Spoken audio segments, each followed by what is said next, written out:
The first time they saw him, he was chained to the lab wall, bleeding, quiet, and barely breathing. Alien scientists passed by him without care. They called him Specimen H, a discarded human soldier captured during the border skirmish between the Kyril Dominion and the Terran Defense Front. To them, he was just a body. Something to measure. Something to break. Jera, a young Shurul neuroengineer, was assigned to observe his responses. She didn't look at him like the others did. She was curious. Curious why a species so weak, so soft, had lasted this long in the war. But to her, this human thin, starved, and sedated posed no threat. She pressed her glowing pad, sending mild electric shocks into his spine. He twitched but didn't scream. She noted his vitals. They remained stable. Too stable. You were built for war, she whispered, not expecting an answer. But you look like a failed clone left in the sun too long. One of the guards laughed at her words. The other prodded the human with a spear-like prod. He still didn't react. They assumed the sedatives were working. But deep inside something had already changed. The first night, he didn't sleep. Not because he couldn't, because he didn't want to. His vision was blurry. His mind was fogged. But he remembered the attack, the screams of his unit, the alien fire that tore his ship apart. He remembered being dragged from the wreckage by beasts with cold claws. He remembered the sound of laughter, and he remembered her eyes. The alien girl, Jera, not cruel, not kind, just watching. The second day, she spoke again. This time she asked him about Earth, about human emotions, about something called love. He didn't reply. She giggled. Not to mock, but like someone who had never tasted water and wondered how it felt to drown. He blinked slowly, then spoke his first word in captivity. Why? Jera froze. She hadn't expected it. His voice was rough. Not just from dryness, but from a depth that struck something primal.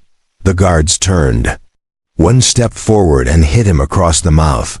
Blood hit the floor. Jera flinched. The human didn't react. Why what? She asked, voice quieter. Now he stared at her, even with swollen eyes. Why pretend to care? She didn't answer. Not that day, not the next either. But she started watching him more carefully.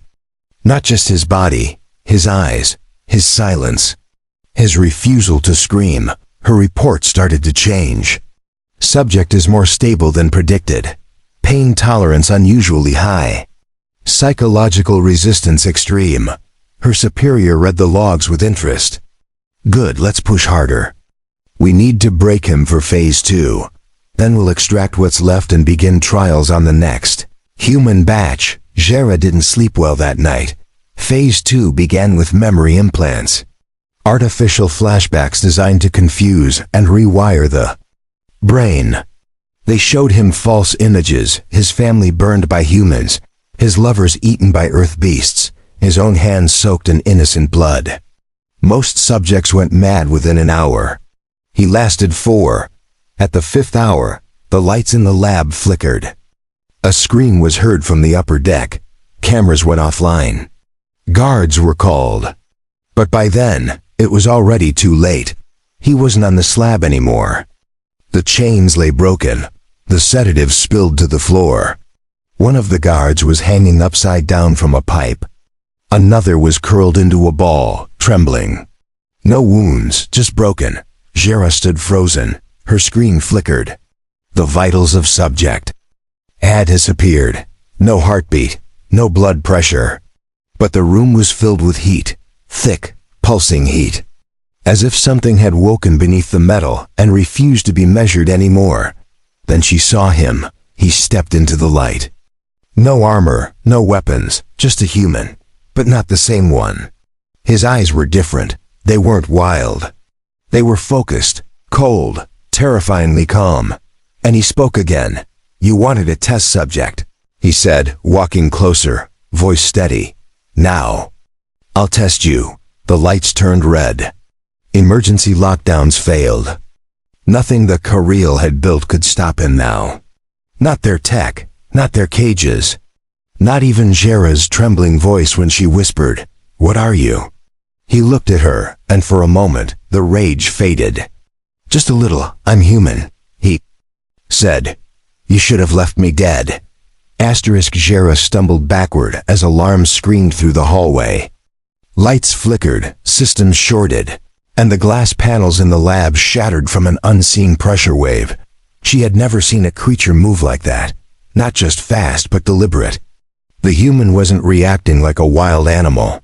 He was choosing his targets, calculating every strike and sparing nothing. Guards stormed in, 6 of them, fully armored. They raised pulse rifles, shouted warnings, but he didn't even flinch. He rushed them head-on, not with brute force, but with terrifying precision. 2 fell before their fingers touched the triggers. The others were disarmed before they even knew he was in front of them. Jera couldn't understand it. His muscles were failing 2 days ago. His heart rate had been dangerously low. And yet now, his body moved like it had been reborn in fire. His skin glowed faintly red, not from burns. From something deeper, something she couldn't explain. She ran. Not from fear, but to get answers. She had to know what the Kariel had done to him. What they had awakened, because she realized now they hadn't broken a human. They had unsealed something buried inside one. In the core chamber, Lord Commander Drax received the emergency feed. He watched as the human took down the assault teams one by one. Not a single shot landed. Not one strike touched his body. Drax narrowed his eyes. He had studied Terrans before. Even fought them in the first push. But this was different. This one is not normal, Drax muttered to his tactical aide. This one is something else. In the storage wing, the human moved through the corridors like smoke, silent, relentless. He passed the containment. Cells where other test subjects moaned and cried. Most were already beyond saving. Bodies broken. Minds erased. But one small voice stopped him. "Are you human?" The voice croaked from behind a shattered vent. He paused, turned. It was a child. Or something close. Not human, but not Kariel either. A hybrid maybe. Half-grown. Starved. Caged for study. He nodded slowly. Then ripped open the vent with a single pull. The child flinched, but he didn't touch her. He simply stepped aside and said, "Run." She did. Jera watched the camera feeds in horror. Not because of the deaths, but because of what he chose not to do. He didn't kill the scientists who ran. He didn't destroy the children's wing. He didn't burn everything. He only destroyed the soldiers, the weapons, the cages, and that terrified her more than anything. The more she watched, the more she realized he wasn't acting out of revenge. He was purging the system, not wildly, not blindly, but with a quiet, terrifying purpose. In the deepest level of the facility, the Kariel had a vault. A secret vault filled with ancient tech and failed genetic projects. Some whispered that the vault held weapons from the war with the Braddock, weapons so dangerous they were sealed forever. The human was heading there now. Jera followed him. Not because she wanted to stop him. She knew she couldn't, but because something inside her needed to see it through. To see what her people had created. To see what this man had become. When she reached the vault, the door had already been torn off. It wasn't just forced open. It was melted from within. The energy signature pulsing from the inside made her vision blur. He stood there in the center of the chamber, eyes closed, hands resting on a black sphere. A weapon, a relic from before her time, forbidden to touch. But it didn't hurt him. It responded to him. "How are you doing this?" she asked, barely able to breathe. He didn't look at her. He kept his hands on the relic and said, "You thought I was just your subject, a broken man. But what you didn't understand was what happens when you take everything from a human and leave the soul behind." Jera trembled, not from fear, From realization, she looked at the readings. His DNA had changed. Mutating, not from outside influence, from within. His cells were rewriting themselves, adapting, becoming something new. Something made for survival. You're evolving, she whispered. He finally turned. His eyes were brighter now. Not glowing, but deep. Like a star collapsing under its own pressure. No, he said. I'm remembering what we were. What we can be, and what you woke up in me. At that moment, the facility shook violently. Explosions ripped through the upper levels. Fire suppression failed. Escape pods ejected without passengers. The Kirill began to evacuate, but the human didn't move. He placed the relic back on its pedestal, untouched, unused, and turned to walk past Jera. You're not going to kill me? She asked, confused. He paused, then looked at her once more. Not today. You haven't decided who you are yet. Then he walked into the smoke, and the walls behind him fell. The smoke had not yet cleared when the first rescue ships arrived above the broken Kirill facility. By then, the fire had consumed half the complex. The rest was buried under rubble and ash. Not a single Kirill officer remained. Only a few lower. Technicians and hybrid children were found alive. And one survivor kept repeating a single phrase. The human walked through the fire. Jera was placed under medical watch. The council demanded answers. They sent probes, interrogated records, scanned her thoughts, but even those couldn't explain what she had seen. Her reports were marked with red warnings. Too strange to believe. Too real to ignore. She didn't lie. She simply said, he changed. The High Speaker of the Kirill Dominion called an emergency summit. All 13 branches of their military council met beneath the stars of Sektarn. Their voices echoed in the deep chamber hall, worried and sharp. The humans had been considered a nuisance, not a threat. But now they were uncertain. If this is what one Terran can become, said a senior war tactician, what happens if others follow? Some wanted to hide it. Bury the incident. Eliminate every record. But one scientist older than most, eyes dim from age, stood and said the words no one wanted to hear.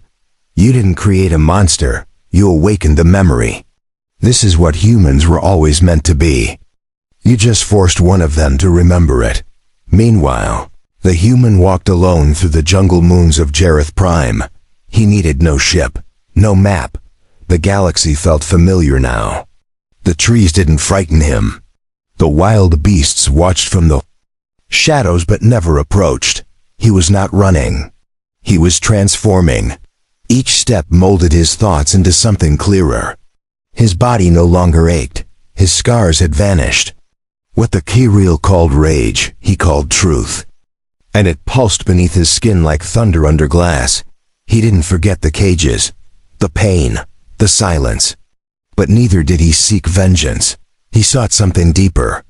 The reason behind it all. And in time he found it.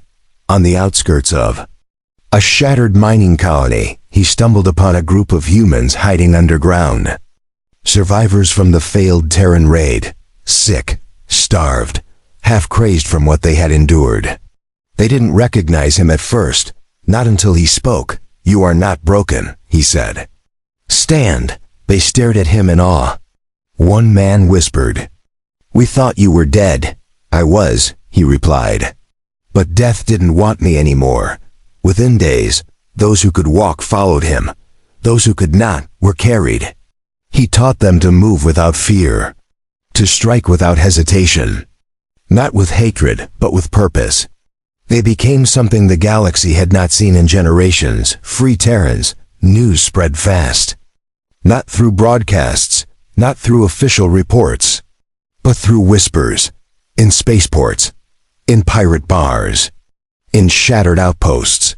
The tale of a human who burned through steel with his hands, who spared the weak and hunted the strong, who stared down a command fleet and made it retreat without firing a shot.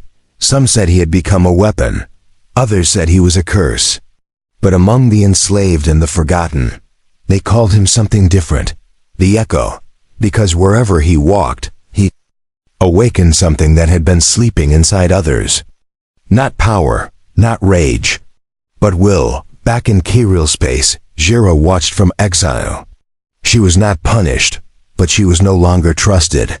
She had been too close to the subject, too affected, too curious. They feared what she might become. Still, she kept her records. She studied his path, his choices, his silences. She wondered what would happen if she saw him again.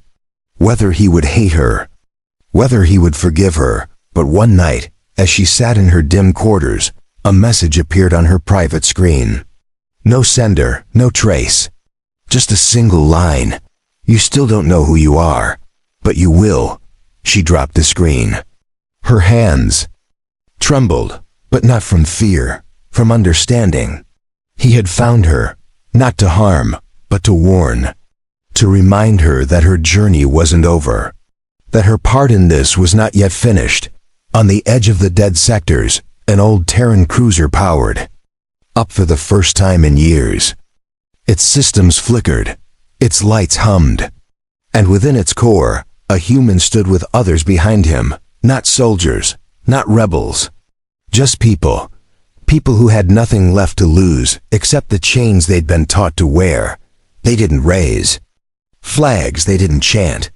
They simply waited as he stepped to the control console.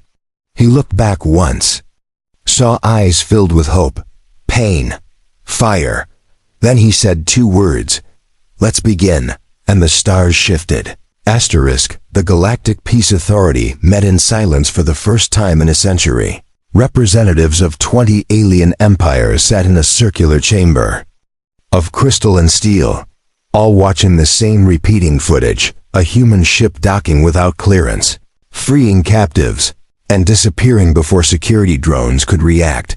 They called him many names now, Ghost, Wraith, Echo, but no one knew what he wanted. He had issued no demands, signed no treaties, raised no banner. He simply moved through the stars, freeing those no one else dared to help. The Zarn host offered a bounty of 5 million plasma cores. The Trillac Syndicate doubled it within a week. Still, no hunter returned. The few who tried vanished without a trace. Others sent back encrypted messages. He doesn't fight like a human. In time, even those paid to kill began to turn away. Not from fear, but from belief. Because those who met him didn't speak of power. They spoke of presence. Of a calm so deep it made their own weapons feel useless. On the outer rim of the Drixon sector, he walked into a pit arena where slaves fought for the amusement of nobles. The guards laughed when he dropped his only weapon, a rusted blade, and stepped into the sand. They didn't laugh when he left the ring an hour later, untouched, with every prisoner behind him now free, and he said nothing. Jera watched the headlines from her exile. Her fingers trembled not from shock, but from a growing ache she couldn't name. She remembered his eyes, his voice, his silence.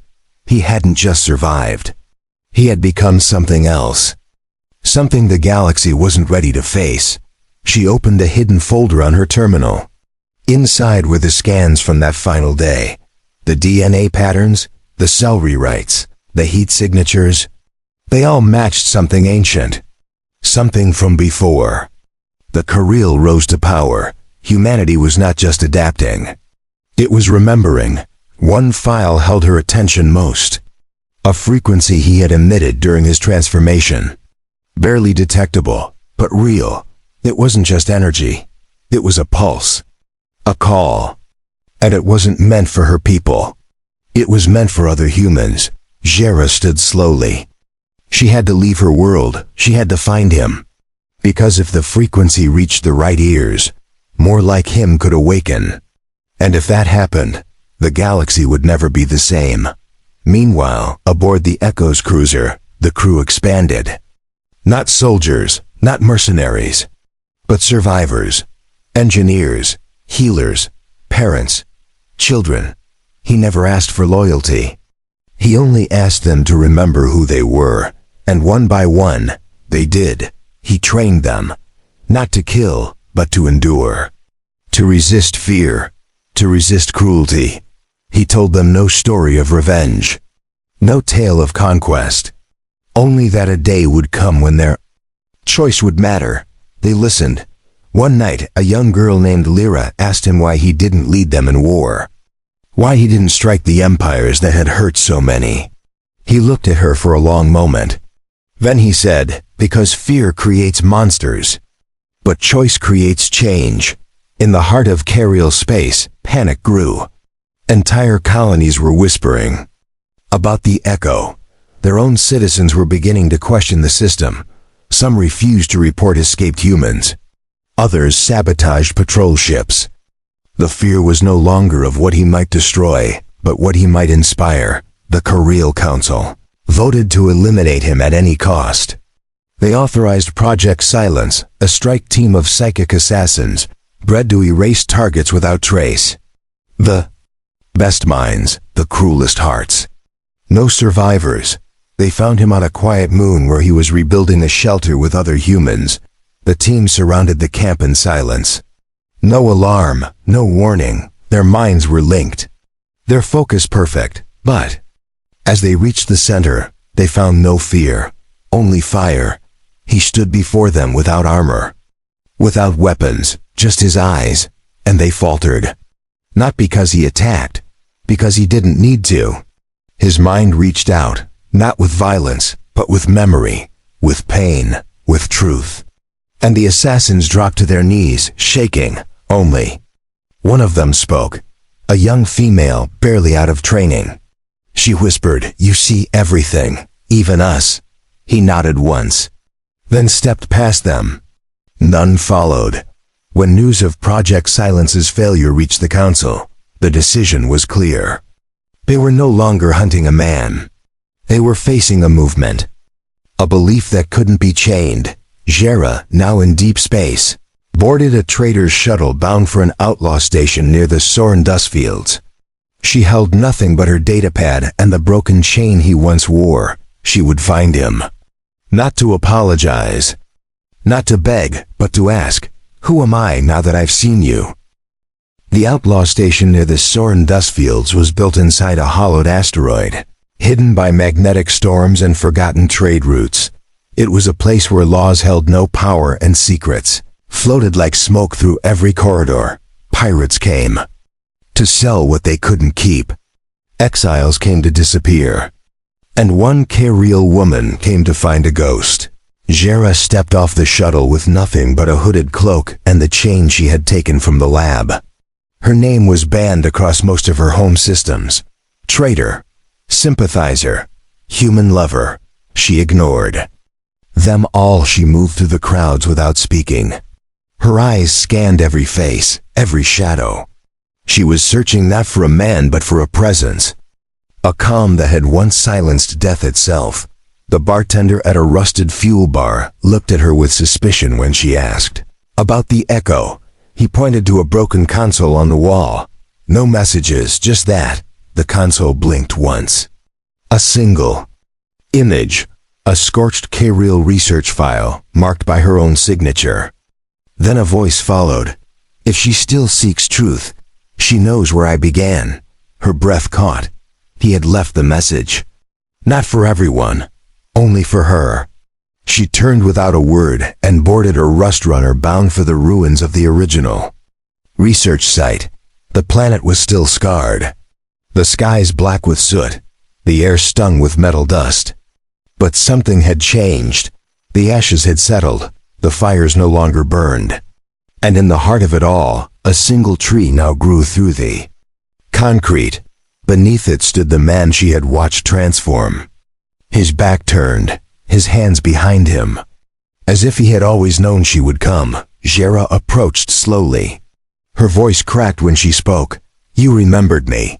He didn't turn. "I remember everyone who watched and didn't look away." She stood beside him now. The silence between them felt heavier than any words. Then she finally asked what had haunted her since the day he escaped. "What are you now?" He looked at her then, eyes steady. Voice calm, I'm what you made. But not what you wanted. She nodded. You changed. But I think I did too. He gestured toward the tree. Its leaves shimmered with soft gold. This grew from the place they tried to break me. That tells me something important. Even damage can become life. Jera sat down beside the roots. For the first time in years, she let herself breathe. He looked at her again. You didn't run when I changed. You didn't call him when I escaped. Why? She thought for a moment. Then said, because I saw something in your pain.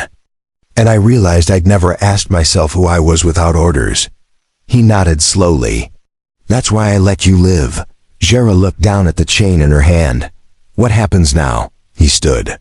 Now you decide what you want to become. Not for me, not for them. For you, she stood with him. Can I come with you? He hesitated.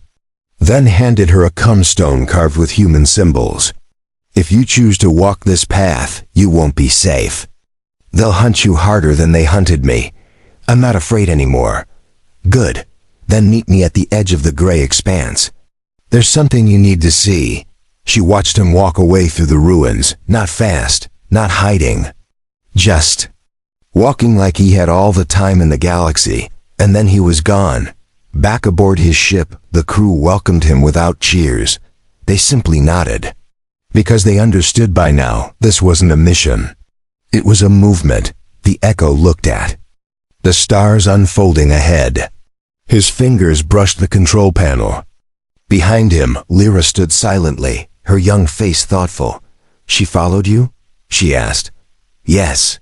Will she stay? That's her choice. Lyra nodded. She doesn't look like the enemy.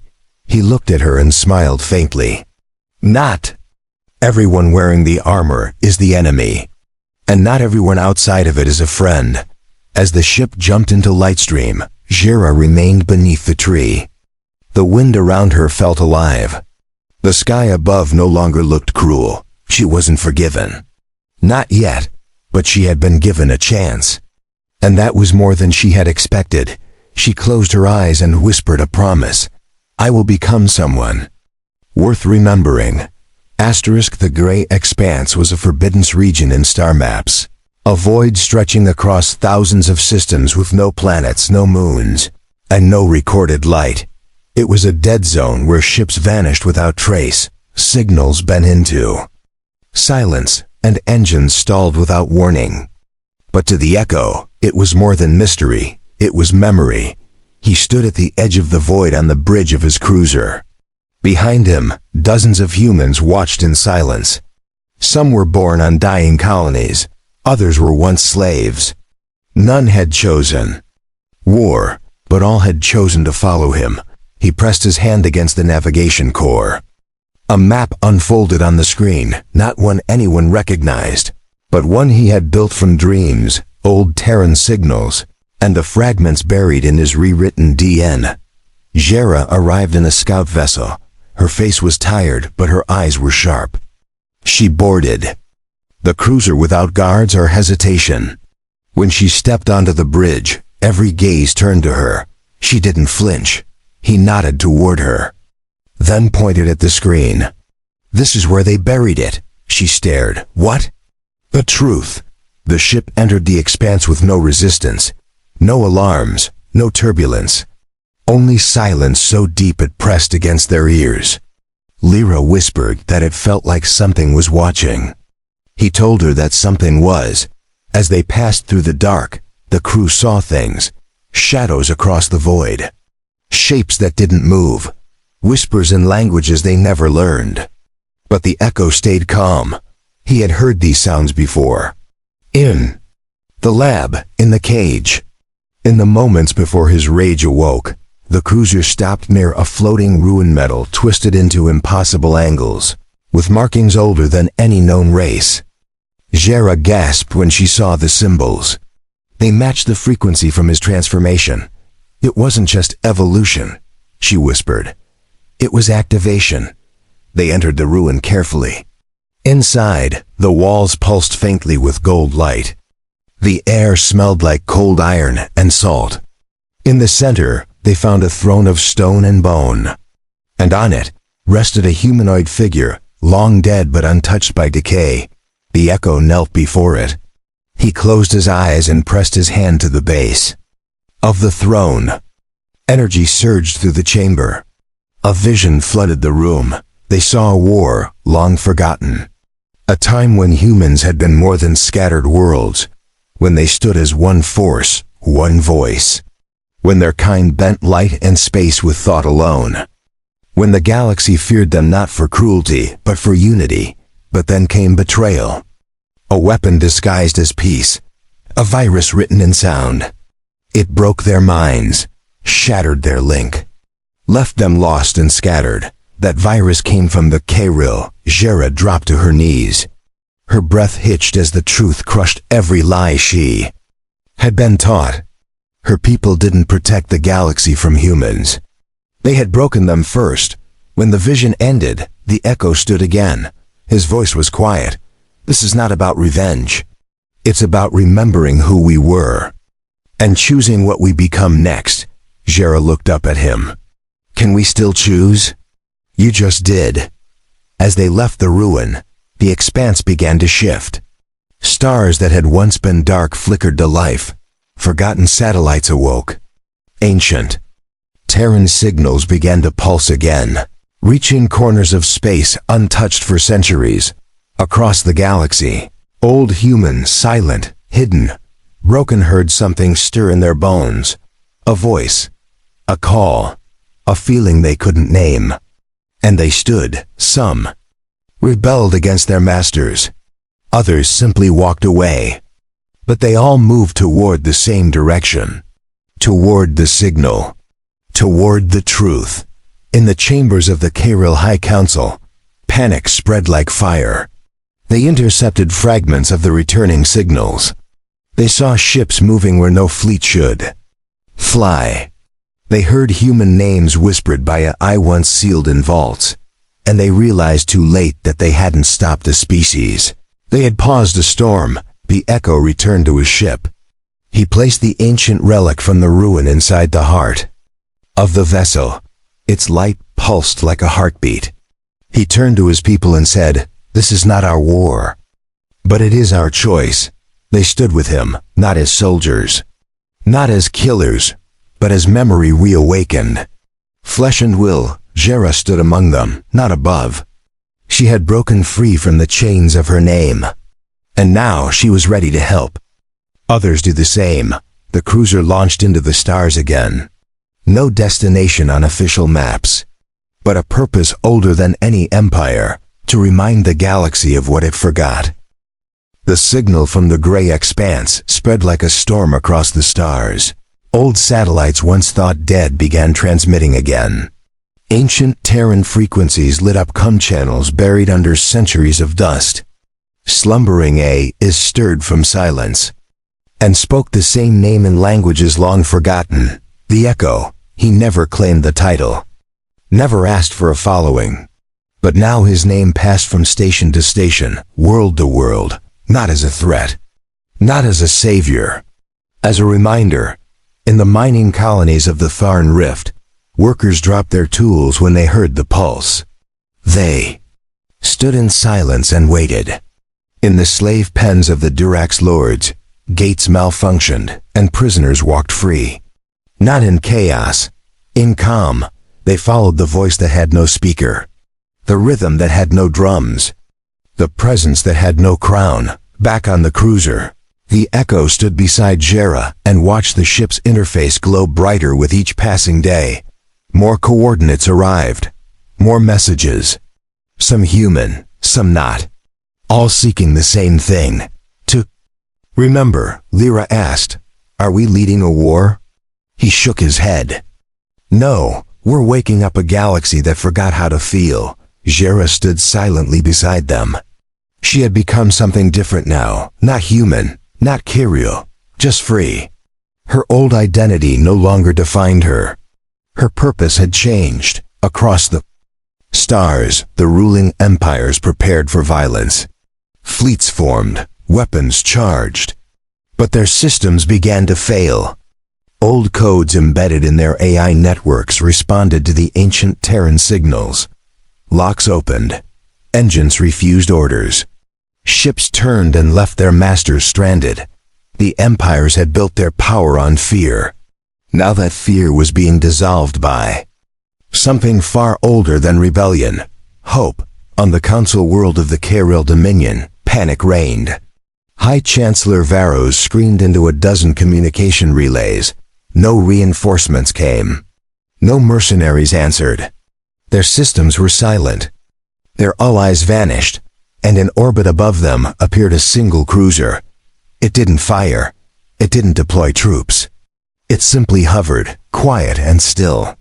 The message came through in every language at once. We do not come to rule. We come to remember. Surrender your chains or be forgotten by time itself. The message was not signed. No face appeared. But everyone knew who had spoken. Varos ordered a full assault. The planetary defense grid activated. Hundreds of missiles launched into the void. But they never reached the cruiser. Each one stopped mid-air, floated, then fell to the sea below. The planet's own satellites turned inward and shut down the remaining batteries. The K'Rel screamed in disbelief. They had ruled for generations, with science, with terror, with silence. But now silence had turned against them. On the cruiser's bridge, the Echo did nothing. He simply stood, watching, letting the galaxy respond to its own awakening. He didn't need to raise a hand. The truth had already done more damage than any weapon. Jira stepped beside him. It's happening. They're choosing. They always could. They just forgot they had the right. Lyra asked, what if someone still chooses chains? He looked at her. Then they will live with that choice.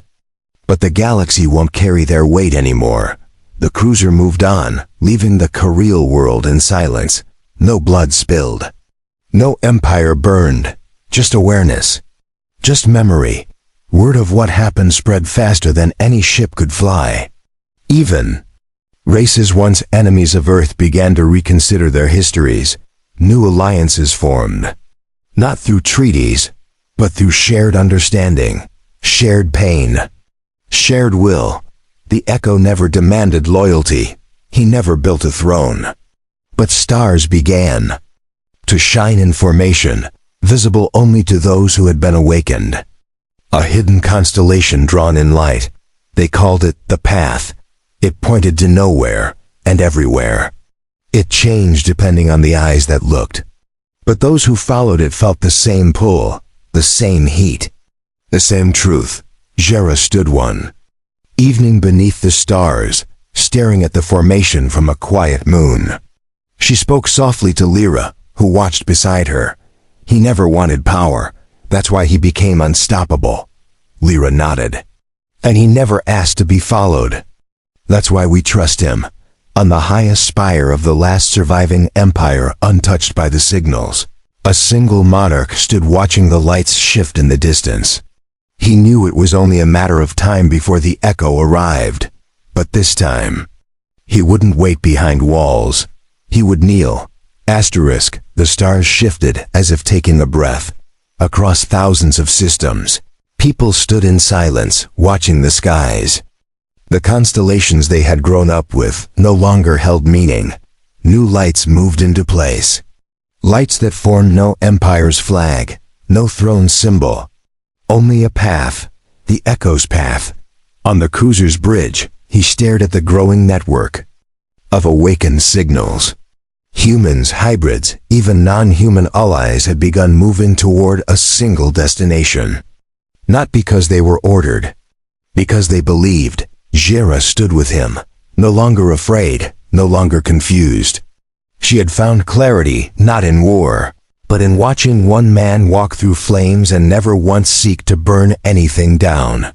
Behind them, Lyra looked at the new coordinates flashing across the main display. That's the core, she said. The true center of the network. The Echo nodded. Where it all began. Where it must now end. The location was known in no official Database, buried deep in forgotten Terran memory. A planet once home to Earth's first deep mind, a machine that recorded human experience, emotion, and history before the Silence War. The cruiser jumped across the void, light bent. Time stretched. Systems strained. And then they arrived. Planet was gray and cold, no vegetation. No cities, only a single monolith rising from the crust like a tower carved from thought itself. It pulsed faintly with golden lines energy, not drawn from machines, but from memory. The echo stepped out alone. Jera tried to follow. He raised one hand. She stopped. This I do alone. You'll understand why soon. He walked toward the monolith. The wind around him carried no sound. No voice, but it spoke in the rhythm of old pain, old choices, old sacrifices. When he touched the surface, the world around him shifted. The monolith opened. A chamber emerged, not of metal, but of memory. He stepped inside and saw his own face reflected in every wall. But not just his current form. Every version of him that ever existed. Child, soldier, slave, survivor, echo. A voice rose from the core of the chamber. Not loud, not cruel, only honest. You are the fragment we buried, the seed we cast into the future. You are not a man. You are the memory of humanity's last hope. He closed his eyes. I understand. Do you accept your final purpose? He didn't answer with words. He placed his hand against the final panel and gave himself to the light. Outside, Jera and the others watched the monolith erupt in a soft pulse of golden fire. Not destructive, restorative, the planet trembled. Not from chaos but from awakening, the signal spread again. But this time, it reached deeper, into machines older than empires. Into AIs that had chosen silence. Into weapons that once refused activation. Now they all responded to one name, the Echo. But he was no longer aboard the ship, no longer walking the halls, no longer bound by flesh. He had become something more. A presence in the system. A living code of memory, compassion, and unshakable. Jera stepped back onto the cruiser. She felt his warmth through the panel as if his hand rested there still. Lyra touched the screen gently and whispered, "He's not gone." "No," Jera said. "He's everywhere now." The ship no longer needed a captain. It moved with purpose, guided by the path he had opened. Other ships joined, a fleet of the forgotten, of the brave, of those who refused to be defined by the chains of history. In every empire, rulers who once feared the Echo now stepped down. Not from pressure, from understanding. Their systems had been built on fear. But now fear held no place. Worlds long divided began to speak again. Old enemies met without weapons. Children born in silence learned to sing the names of those who chose freedom over dominance. The stars changed one final time. A new map formed, not drawn by hands, but by choices. Jera stood at the edge of a cliff, watching the sky with eyes no longer burdened by guilt. She had once helped create a prison. Now she helped chart a future. Lyra stood beside her. "What now?" Jera smiled gently. "Now we walk the path, like he did. Like we all must." And above them, in the light of the quiet stars, the voice of the Echo whispered not in command, but in invitation. "Remember who you are, and become more."